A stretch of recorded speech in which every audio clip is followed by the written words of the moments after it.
ನಿಮ್ಮ ಸಂಪಾದನೆಯ 20-30% ಮೇಲೆ ನಿಮ್ಮ ಸಾಲ ಜಾಸ್ತಿ ಆಗುತ್ತೆ. ಗುರು ಶುಕ್ರ ಇಬ್ರು ಆಕ್ಟಿವ್ ಆದ ತಕ್ಷಣ ಮನೆಯಲ್ಲಿ ಲಕ್ಷ್ಮಿ ಬಂದು ನೆಲೆ ನಿಲ್ತಾಳೆ. ವಾರದಲ್ಲಿ ಒಂದು ದಿನ ನೋ ಸ್ಪೆಂಡ್ ಡೇ ಅಂತ ಮಾಡ್ಕೋಬೇಕು.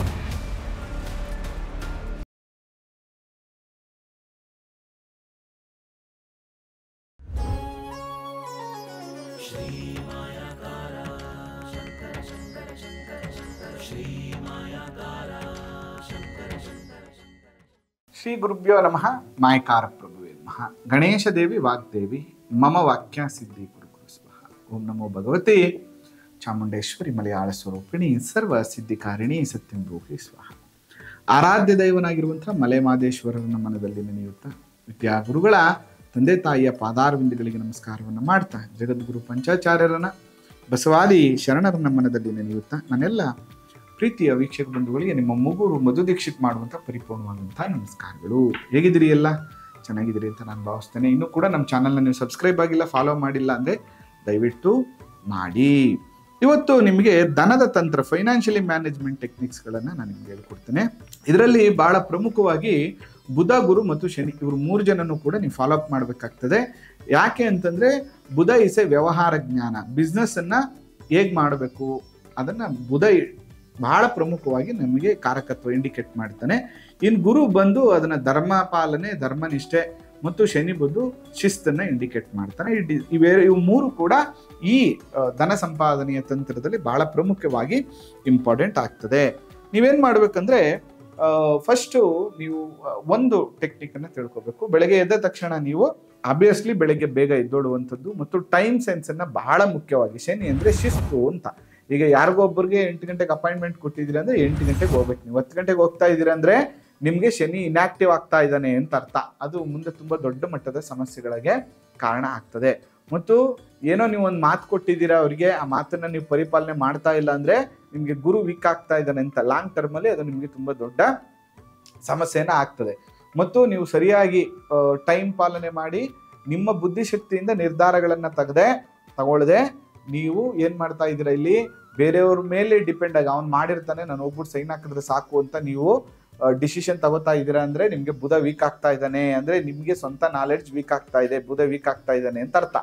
ಅದರಿಂದ ಏನಂತಂದರೆ ಬರೀ ನಾವು ದೇವಸ್ಥಾನಕ್ಕೆ ಹೋಗೋದ್ರಿಂದ ಅಥವಾ ಏನೋ ಮಾಡೋದ್ರಿಂದನೇ ನಮಗೆ ಗ್ರಹಗಳು ಆಕ್ಟಿವ್ ಆಗ್ತಾರೆ ಅಂತಲ್ಲ. ನನ್ನ ಗುಣಧರ್ಮಗಳನ್ನು ಬದಲಾವಣೆ ಮಾಡಿಕೊಂಡ್ರು ಕೂಡ ನಮಗೆ ಆಕ್ಟಿವ್ ಆಗ್ತದೆ. ಅದರಿಂದ ಧರ್ಮ ಪಾಲನೆಯನ್ನು ಮಾಡಬೇಕು ಮತ್ತು ನಮ್ಮ ಬುದ್ಧಿಶಕ್ತಿಯಿಂದನೇ ವ್ಯವಹಾರ ಮಾಡಬೇಕು. ಟೈಮ್ ಸೆನ್ಸನ್ನು ಕರೆಕ್ಟಾಗಿ ಮೇಂಟೈನ್ ಮಾಡಿದ್ರೆ ಇಲ್ಲಿ ಬುಧ, ಗುರು, ಶನಿ 3 ಜನ ಕೂಡ ಆಕ್ಟಿವ್ ಆಗ್ತಾರೆ. It is very important. ಇದರ ಜೊತೆಗೆ ಇಲ್ಲಿ ಪ್ರಮುಖವಾಗಿ ಒಂದು ನಿಯಮ ಇದೆ, 50-30-20 ನಿಯಮ ಅಂತ ಒಂದಿದೆ. ಇದನ್ನು ನೀವು ಜೀವನದಲ್ಲಿ ಪಾಲನೆ ಮಾಡಬೇಕು ಪ್ರತಿಯೊಬ್ಬರು. 50-30-20 ನಿಯಮ ಅಂತ. ಏನಿದು ಗುರುಗಳು 50-30-20 ಅಂತ ಏನೋ ಹೇಳ್ತಾವ್ರಲ್ಲಪ್ಪ ಅಂತ ನೋಡಿ. 50% ನಮ್ಮ ಜೀವನದಲ್ಲಿ ನೀವು ಏನೇ ಸಂಪಾದನೆ ಮಾಡಿ, ಈಗ ನೀವು 50 ರೂಪಾಯಿ ಸಂಪಾದನೆ ಮಾಡಿ, 100 ರೂಪಾಯಿ ಸಂಪಾದನೆ ಮಾಡಿ, 1 ಲಕ್ಷ ಮಾಡಿ, 1 ಕೋಟಿ ಸಂಪಾದನೆ ಮಾಡಿ. ಆದರೆ ಪ್ರತಿಯೊಬ್ಬ ಮನುಷ್ಯನಿಗೂ ಅವನ ಸಂಪಾದನೆಯ ಭಾಗಶಃ 50% ಅಗತ್ಯ ಖರ್ಚು ಅಂತ ಇದ್ದೇ ಇರುತ್ತೆ. ಆ 50%ನ್ನ ನೀವು ಖರ್ಚು ಮಾಡಬೇಕು, ಅಗತ್ಯವಾಗಿರುವಂಥದ್ದಕ್ಕೆ ಖರ್ಚನ್ನು ಮಾಡಬೇಕು. 30ನೇದು ಬಂದು ಇನ್ನು 30% ಬಂದು ನಿಮ್ಮ ಸ್ವಂತ ಆಸಕ್ತಿ ಮತ್ತು ಮನೆಯ ಅಭಿವೃದ್ಧಿಗಾಗಿ ಏನೇನು ಬೇಕು ಅಂದರೆ ನಾನು ನೆಕ್ಸ್ಟ್ ಸ್ಟೆಪ್ ಹೋಗ್ಬೇಕು ಅಂತ ಇರುತ್ತಲ್ಲ, ಅದೊಂದು EMI ಮಾಡ್ಕೊಳ್ಳೋಂಥದ್ದು ಇರ್ಬೋದು, ಅಥವಾ ಒಂದು ಸೇವಿಂಗ್ಸ್ ಮಾಡೋದಿರ್ಬೋದು, ಅಥವಾ ಒಂದು ಚೀಟಿ ಕಟ್ಕೊಳ್ಳೋಂಥದ್ದು ಇರ್ಬೋದು. ಈ ಥರದ್ದು ಮಾಡುವಂಥದ್ದು 30% ನೀವು ಅದನ್ನು ಇನ್ವೆಸ್ಟ್ಮೆಂಟ್ ಆಗಿ ಮಾಡ್ಕೋಬೇಕು. ಇನ್ನು 20% ಇರುತ್ತಲ್ಲ, ಆ 20%ಅಲ್ಲಿ ನಿಮಗೆ ಸಾಲವನ್ನು ತೀರಿಸಲಿಕ್ಕೆ ಒಂದು 20%, ಮತ್ತು ನಿಮ್ಮ ಯಾವುದೇ ಕಾರಣಕ್ಕೂ ನಿಮ್ಮ ಸಂಪಾದನೆಯ 20-30% ಮೇಲೆ ನಿಮ್ಮ ಸಾಲ ಜಾಸ್ತಿ ಆಗಬಾರ್ದು. ಈಗ ನೀವು 100 ರೂಪಾಯಿ ದುಡಿತಾ ಇದ್ದೀರಿ ಅಂದರೆ ನಿಮಗೆ 30 ರೂಪಾಯಿ ಮಾತ್ರ ಸಾಲ ಇರಬೇಕು. ಅದನ್ನು ದಾಟ್ತು 30+ ನಿಮಗೆ ಸಾಲ ಬಂತು ಅಂದರೆ ನೀವು ಲೈಫಲ್ಲಿ ಗ್ರೋತ್ ಆಗೋದು ಕಷ್ಟ. ಇದನ್ನೇ ಶಿಸ್ತು ಪಾಲನೆ. ಶನಿ ಆಕ್ಟಿವ್ ಆಗ್ತಾನೆ. ಶನಿ ವೀಕ್ ಆದ ತಕ್ಷಣ ರಾಹು ಆಕ್ಟಿವ್ ಆಗ್ತಾನೆ. ಅದಾದಮೇಲೆ ಏನಾಗುತ್ತೆ, 100 ರೂಪಾಯಿನೂ ಸಾಲ ಮಾಡ್ಕೊಳ್ಳುವಂಥ ಒಂದು ಪರಿಸ್ಥಿತಿ ನಿಮಗೆ ಬಂದ್ಬಿಡುತ್ತೆ. ಭಾಳ ಎಚ್ಚರಿಕೆಯನ್ನು ನೀವು ತಗೋಬೇಕಾಗ್ತದೆ. ಹಾಗಾದರೆ ಇನ್ನು 10% ಇರುತ್ತಲ್ಲ, ಇದನ್ನೇ ನಾವೇನಂತ ಕರಿತೀವಿ ಅಂದರೆ ಆಟೋ ಸೇವಿಂಗ್ಸ್ ಫಾರ್ಮುಲಾ ಅಂತ ಕರಿತೀವಿ. ಏನಿದು ಆಟೋ ಸೇವಿಂಗ್ಸ್ ಫಾರ್ಮುಲಾ ಅಂದರೆ ನೀವು ಎಷ್ಟಾರು ದುಡಿರಿ, ನೀವು 50,000 ರೂಪಾಯಿ ದುಡಿರಿ, 20,000 ರೂಪಾಯಿ ದುಡಿರಿ, ಅಥವಾ 1 ಕೋಟಿಯನ್ನು ದುಡಿರಿ, ಎಷ್ಟಾರು ದುಡಿರಿ, ಆದರೆ ನೀವು ದುಡಿಯುವ 10% ಪ್ರತಿ ತಿಂಗಳು ಆಟೋ ಸೇವ್ ಆಗಿ ನಿಮಗೆ ಉಳಿತಾಯ ಆಗಬೇಕು. ಈಗ ನಾನು 100 ರೂಪಾಯಿ ದುಡಿತಾ ಇದ್ದೀನಪ್ಪ ಅಂದರೆ ಪ್ರತಿ ತಿಂಗಳು ಅದರಲ್ಲಿ 10 ರೂಪಾಯಿ ಸೇವಿಂಗ್ಸ್ ಆಗಲೇಬೇಕು. ಅಥವಾ ನೀವು 1,000 ದುಡಿತಾ ಇದ್ದೀರಾ ಅಂದರೆ 100 ರೂಪಾಯಿ ಅಲ್ಲಿ ಸೇವಿಂಗ್ಸ್ ಆಗಬೇಕು. ನೀವು 2,000 ರೂಪಾಯಿ ದುಡಿತಾ ಇದ್ದೀರಿ ಅಂದರೆ 200 ರೂಪಾಯಿ ನಿಮಗೆ ಸೇವಿಂಗ್ಸ್ ಆಗಬೇಕು. ಇದು 10% ಸೇವಿಂಗ್ ಫಾರ್ಮುಲಾ ಅಂದರೆ ಆಟೋ ಸೇವಿಂಗ್ಸ್ ಫಾರ್ಮುಲಾ ಅಂತ. ನೀವು ಎಷ್ಟಾದ್ರೂ ದುಡಿದಿ ಅದೊಂದು 10% ಉಳಿತಾಯ ಖಾತೆಗೆ ಹೋಗಬೇಕು. ಯಾವಾಗ 10% ಉಳಿತಾಯ ಖಾತೆಗೆ ಹೋಗುತ್ತೋ ಅಲ್ಲಿ ಶುಕ್ರ ಮತ್ತು ಗುರು ಆಕ್ಟಿವ್ ಆಗ್ತಾರೆ ನಿಮ್ಮ ಜಾತಕದಲ್ಲಿ. ಗುರು ಶುಕ್ರ ಇಬ್ಬರು ಆಕ್ಟಿವ್ ಆದ ತಕ್ಷಣನೇ ನಿಮ್ಗೆ ಏನು ಮಾಡ್ತಾರೆ ಅಂದರೆ ಮನೆಯಲ್ಲಿ ಲಕ್ಷ್ಮಿ ಬಂದು ನೆಲೆನಿಲ್ತಾಳೆ. ಲಕ್ಷ್ಮಿ ದನದಲ್ಲಿ ವಾಸ ಮಾಡ್ತಾ ಇದ್ದಾಳೆ. ದನದ ಕಾರಕ ಬಂದು ಶುಕ್ರ. ಅದರಿಂದ ಈ ಯಾರೆಲ್ಲ ಆಟೋ ಸೇವಿಂಗ್ಸ್ ಫಾರ್ಮುಲಾವನ್ನು ಫಾಲೋ ಮಾಡ್ತಾರೋ ಅವ್ರ ಲೈಫಲ್ಲಿ ಶುಕ್ರ ಆಕ್ಟಿವ್ ಆಗ್ತಾನೆ ಮತ್ತು ಲಕ್ಷ್ಮಿ ಆಕ್ಟಿವ್ ಆಗ್ತಾಳೆ. ಅದರಿಂದ ಆ 10% ನಿಮಗೆ ಲಾಂಗ್ ಟರ್ಮ್ ಅಂತ ಬಂದಾಗ ನಿಮಗೆ ಅದು ಹಣ ಉಳಿತಾಯ ಖಾತೆಯಲ್ಲಿರ್ತದೆ. ಅದು ನಿಮ್ಮ ಜೀವನದ ನಾಳೆ ಏನೋ ಚಿನ್ನ ತಗೋಬೇಕು, ಕಾರ್ ತಗೋಬೇಕು, ಸೈಟ್ ತಗೋಬೇಕು ಅಂದಾಗ ಅದು ನಿಮಗೆ ಅನುಕೂಲ ಆಗುತ್ತೆ. ಜೊತೆಗೆ ಎಲ್ಲಿ ಉಳಿತಾಯ ಇರೋದಿಲ್ವೋ ಅಲ್ಲಿಗೆ ಕೈ ಹಾಕಬೇಡಿ.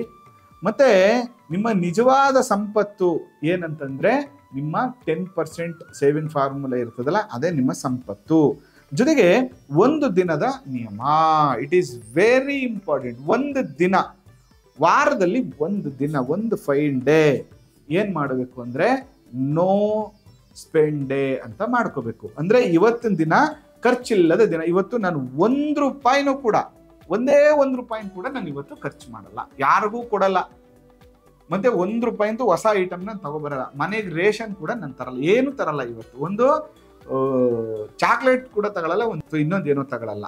ಒಂದು ದಿನ ನಾನು ಇಡೀ ದಿನ ಖರ್ಚಿಲ್ಲದ ದಿನವನ್ನ ಮಾಡ್ತೇನೆ ಅನ್ನುವಂಥ ಒಂದು ದಿನವನ್ನ ನೀವು ಆಚರಣೆ ಮಾಡಬೇಕು. ಅದನ್ನ ಮಾಡಿದ ತಕ್ಷಣನೇ ಏನಾಗ್ಬಿಡುತ್ತೆ, ನಿಮಗೆ ಗುರು ಶುಕ್ರ ಇಸ್ ವೆರಿ ಇಂಪಾರ್ಟೆಂಟ್, ಆಕ್ಟಿವ್ ಆಗಿಬಿಡ್ತಾರೆ. ಮತ್ತೆ ಅಲ್ಲಿ ಬುದ್ಧಿಗ್ರಹ ಬುಧ ಬಂದು ಕೂತ್ಕೋತಾನೆ. ಅವನೇನ್ ಮಾಡ್ತಾನೆ ಅಂದ್ರೆ ಸೇವಿಂಗ್ಸ್ ಮಾಡ್ಲಿಕ್ಕೆ ಶುರುವಾಗ್ತಾನೆ.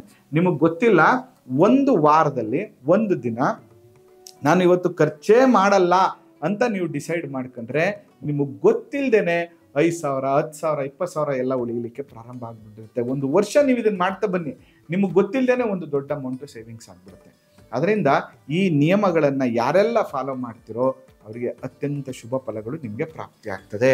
ನೋಡಿ, ಬುದ್ಧಿ ಗ್ರಹಗಳ ಆಕ್ಟಿವೇಶನ್ಸು ಜಾತಕದಲ್ಲಿ ದೋಷಗಳಿದ್ದಾಗ ದಾನ, ಧರ್ಮ, ಪೂಜೆ, ಹೋಮಾದಿಗಳನ್ನ ಮಾಡಬೇಕು. ಆದ್ರೆ ನಮ್ಮ ಬುದ್ಧಿ ಮತ್ತು ನಮ್ಮ ಫಿಸಿಕಲ್ ಆಕ್ಟಿವಿಟೀಸಲ್ಲಿ ಕೂಡ ಗ್ರಹಗಳು ವಾಸ ಮಾಡ್ತಾ ಇದ್ದಾರೆ. ನೀವು ಯಾವುದನ್ನ ಹೆಚ್ಚು ಬಳಸ್ತೀರೋ ಅವ್ರು ಆಕ್ಟಿವ್ ಆಗ್ತಾರೆ. ಅದರಿಂದ ನಿಮಗೆ ಶುಭ ಫಲಗಳು ನಿಮಗೆ ಪ್ರಾಪ್ತಿ ಆಗ್ತದೆ.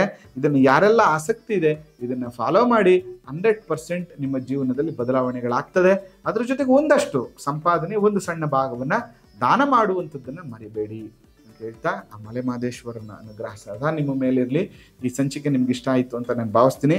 ಮುಂದಿನ ಸಂಚಿಕೆಯಲ್ಲಿ ಉದ್ಯೋಗ ತಂತ್ರವನ್ನು ನಾನು ಹೇಳ್ಕೊಡ್ತೀನಿ. ಉದ್ಯೋಗ ತಂತ್ರದಲ್ಲಿ ಹಣ ಉಳಿತಾಯವನ್ನು ಹೇಗೆ ಮಾಡಬೇಕು ಮತ್ತು ನಮ್ಮನ್ನು ನಾವು ಹೇಗೆ ಮಾರ್ಕೆಟಿಂಗ್ ಮಾಡ್ಕೋಬೇಕು, ಯಾವ ಗ್ರಹ ನಮಗೆ ಆಕ್ಟಿವ್ ಆಗಬೇಕು ಅನ್ನುವಂಥದ್ದನ್ನು ಕೂಡ ನನಗೆ ತಿಳಿಸ್ಕೊಡ್ತೀನಿ ಅಂತ ಹೇಳ್ತಾ, ಜಾತಕ, ಜ್ಯೋತಿಷ, ವಾಸ್ತು ಪ್ರಶ್ನೆ ಏನೇ ಕಲಿಯಬೇಕು ಮತ್ತು ತಿಳ್ಕೋಬೇಕು ಅಂದರೆ ಭೇಟಿ ಮಾಡಿ. ನಮಸ್ಕಾರ. ಶ್ರೀ ಮಾಯಾ